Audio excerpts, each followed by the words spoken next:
Ah, j'ai pas fait mon Duolingo aujourd'hui. J'ai plutôt envie de regarder Netflix. Mais évidemment, puisque j'ai envie de m'améliorer en anglais, parce que j'écoute les entre guillemets bien sûr, fabuleux conseils d'Adrien, peut-être que je vais le faire tout en anglais, soit Netflix évidemment, soit Duolingo, pour m'améliorer. Mais alors, est-ce que ça va vraiment être efficace? Et c'est l'objectif de cette vidéo. Good morning, good afternoon, good evening. Voir ce que vous allez pouvoir apprendre avec Netflix ou une application comme Duolingo. J'ai pris celle-ci parce que c'est souvent celle que vous utilisez très souvent. En tout cas, elle est vraiment parmi les plus populaires, si ce n'est, à mon avis, la plus populaire. Donc, si vous voulez aller voir ce que ça donne, vous tapez simplement Duolingo dans Google et vous aurez tout ce qu'il vous faut. C'est plutôt bien fait en termes de présentation. Évidemment, est-ce qu'on peut devenir bilingue? C'est la question ultime. Je vous rappelle, chers amis, que bilingue signifie ce n'est pas parler couramment anglais, d'accord? Être bilingue, c'est maîtriser l'anglais comme votre propre langue maternelle. Par exemple, j'imagine que vous regardez cette vidéo, pour la plupart d'entre vous, ça va être le français. D'ailleurs, comment dit-on? Langue maternelle. Mother tongue. Exactement. La tongue, c'est ça, ok? Mother, la mère. La langue de la mère, mother tongue, ok? Alors, évidemment, parler anglais couramment, c'est entre guillemets plus facile. Pourquoi? Parce que ça nécessite un niveau, là aussi entre guillemets, plus faible. Vous parlez anglais couramment, à mon avis déjà, si vous êtes à un niveau avancé, par exemple, typiquement un C1+, mais je le mets en parenthèse, ça va être plutôt un C2. Maîtriser l'anglais comme votre langue maternelle, c'est vraiment un C2+. Donc là, vous avez un anglais impeccable, vraiment très très très bon, qui se rapproche parfois de votre langue maternelle.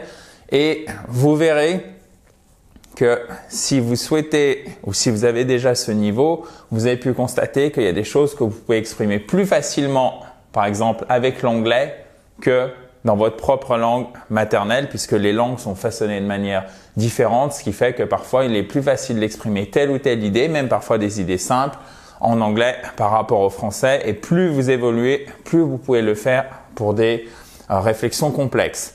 Alors, évidemment, ça demande du travail, ça demande de la rigueur. Je sais que le mot rigueur n'est pas un mot à la mode. C'est vraiment dommage en fait, parce que la rigueur, c'est la capacité à se dire « Ok, je fais quelque chose et je m'y tiens. » Et ça, c'est pas facile, mais lorsque vous y arrivez, c'est agréable pour chacun d'entre nous.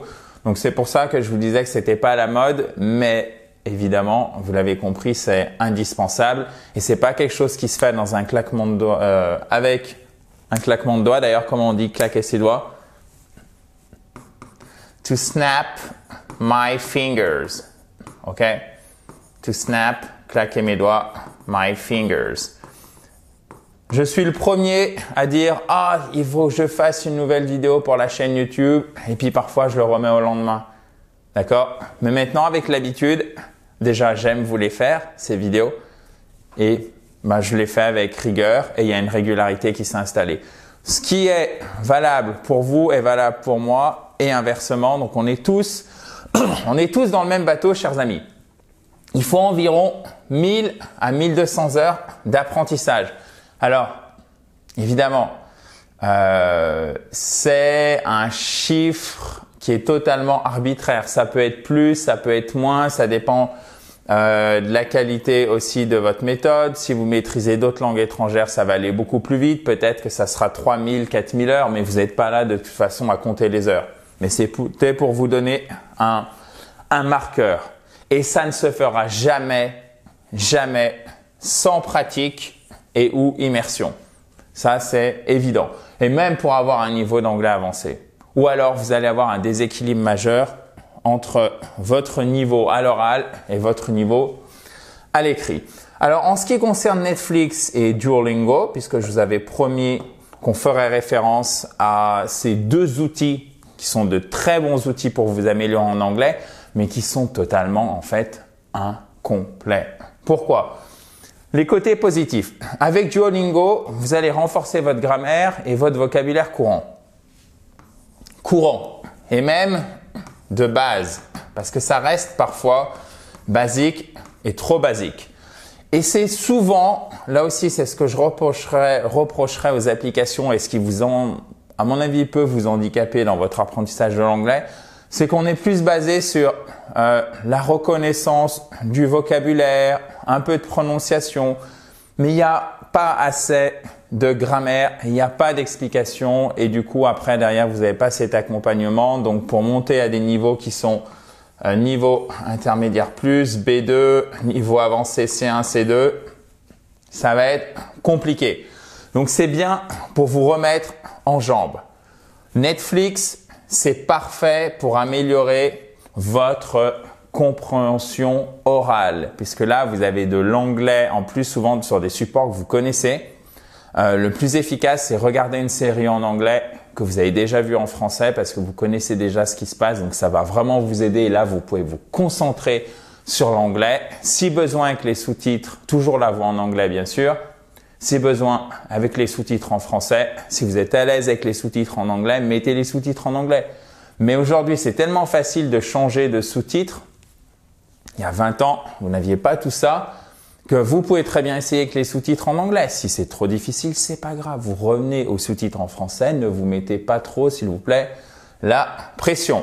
Donc, vous allez développer surtout votre compréhension à l'oral, votre compréhension orale et votre vocabulaire, mais vraiment du vocabulaire, grammaire aussi, là je le mets en guillemets, du vocabulaire de la vie quotidienne, du vocabulaire authentique, d'accord? Typiquement tout ce qui est argot, anglais familier, expression courante, donc c'est ce qui est vraiment indispensable, ok? Donc vous imaginez bien que seulement avec Netflix et Duolingo, vous n'allez pas être bilingue, mais il reste, chers amis, des outils précieux et ce sont des aides supplémentaires. Ça ne peut pas constituer la majeure partie d'un apprentissage, ou en tout cas pour la plupart d'entre nous. Moi, j'ai besoin de méthodes, par exemple, où on m'explique plus, où c'est carré, avec un fil conducteur, un accompagnement, quelqu'un qui est là pour m'aider. Et après, évidemment, il faut pouvoir pratiquer. J'imagine que la plupart d'entre vous, vous êtes exactement dans le même cas que moi, même si évidemment, et c'est exactement la même chose, quand vous êtes en immersion, en fait, si je puis dire, vous êtes dans un Netflix géant. C'est-à-dire que vous êtes totalement dans la compréhension de scènes de la vie quotidienne, vocabulaire courant, mais là, vous devez pratiquer. Donc, vous allez vraiment vous améliorer et comme c'est continuel, là, vous avez de fait cette régularité qui est là, puisque vous n'avez pas le choix, vous êtes dans le milieu, d'accord? Et du coup, vous allez progresser. Mais vous verrez que si vous faites de l'immersion ou si vous l'avez déjà fait et que vous n'avez pas de formation à côté, vous allez buter sur la grammaire et ça va vraiment vous handicaper pour arriver à un bon niveau d'anglais parce que vous arriverez à vous faire comprendre, mais vous allez toujours faire ces grosses fautes. Vous savez que vous faites ces grosses fautes, vous ne savez pas les corriger, les gens vous comprennent quand même, les gens ne vous corrigent pas et du coup, votre niveau, il plafonne. D'accord? Même pour ceux d'entre nous qui ont la chance d'être en immersion. Alors, bon, je vais faire vite parce que je veux pas trop me répéter, mais Duolingo, la grosse force, c'est le vocabulaire, un peu de grammaire. Netflix, c'est la compréhension orale et le vocabulaire de la vie courante, donc du vrai vocabulaire, d'accord? Donc là, on sort des usages hyper académiques, des usages écrits. J'ai vu qu'il y a encore des gens qui vous disent qu'il ne faut pas utiliser les contractions. Par exemple, une contraction, c'est I want pour dire I will not, d'accord? Ou I can't pour I cannot, I can't, qui est équivalent de I cannot. Ça, il n'y a aucun problème, bien évidemment. I haven't au lieu de I have not, etc. Ça, le moindre série que vous regardez, vous verrez, c'est de l'oral, c'est de l'anglais réel. Vous avez toujours, par exemple, ce type d'usage. Donc, c'est parfait parce que ça vous sort un peu des usages hyper académiques que parfois vous pouvez retrouver dans certains cours. Ok? Mais alors attention, d'un autre côté, et je pense notamment à tous ceux qui adorent par exemple à tout ce qui est musique urbaine, rap, hip-hop, etc. Mais même si vous regardez beaucoup de séries, faites attention au vocabulaire que vous allez réemployer parce que ça dépend vraiment du contexte et notamment celui que vous allez apprendre dans Netflix.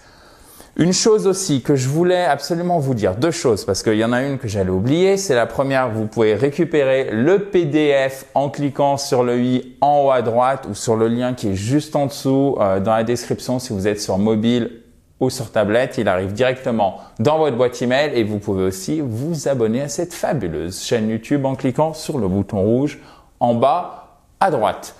Deuxième chose, la grammaire, vous ne pouvez pas passer à côté. Mais la grammaire, on ne fait pas de la grammaire pour la grammaire, on fait de la grammaire au service de votre anglais, au service de votre expression écrite, de votre expression orale.